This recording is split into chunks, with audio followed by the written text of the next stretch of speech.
doctor. Be honest. By the way, are there any medical providers in the room this morning? Thank you. I think at some point all of us have had a bad experience either getting an appointment, maybe a referral to a specialist. Maybe it was receiving receiving a phone call with a test result that was urgent, a week too late. Has anyone here ever received a medical bill weeks after they were seen by their doctor, only to find out that that bill could have been prevented? Yeah, again, thank you. My name is Trininty Albertson. I'm a healthcare business consultant and coach, but more importantly, I'm an advocate. I'm an advocate for the patient, and I'm an advocate for the provider. I spent my life following my dad around. He was an entrepreneur as well, so I guess you could say it's in my blood. And he specialized in the startups of cosmetic surgery centers all around the nation. I watched my dad work so hard his entire life trying to provide a better quality of cosmetic surgery center and option. So hard until he worked himself to death, literally. When I was 17 years old, my dad died. My mom was never in the picture, so he was really all I had. And I spent a long time angry at the system that I thought should have been taking better care of him, like he was trying to do in his field. So today, I serve the medical community by helping doctors get back to being doctors instead of business owners, so they can get back to serving their patients. A little bit more about me. When I was 19 years old, I joined the Army.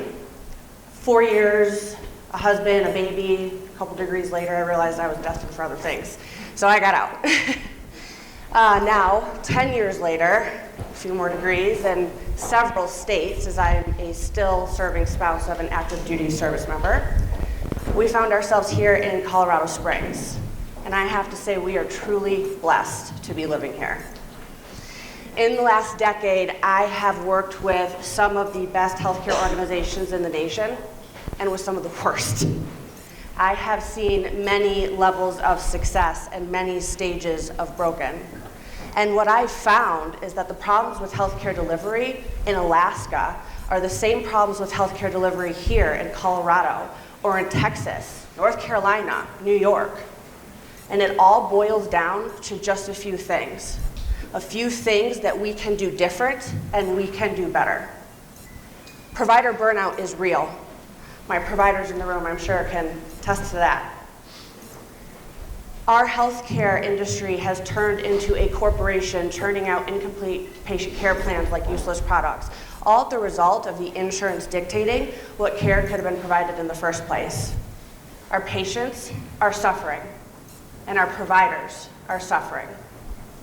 My vision is to transform the healthcare delivery model all over the nation so that our patients are confident in the care that they are receiving, that is full comprehensive treatment plans organized by specialties that came together not by part of the body but by condition, where our providers are no longer burnt out and afforded the autonomy to make choices for their patients and their care plans without insurance getting involved, and are reimbursed based on quality, not quantity. Quality, patient satisfaction, and clinical outcomes should be key factors in our physicians' reimbursement. I really do want to be a part of the change that I want to see in this world, and I really do believe that healthcare is one of the first ways that we can get back to taking care of each other. Thank you.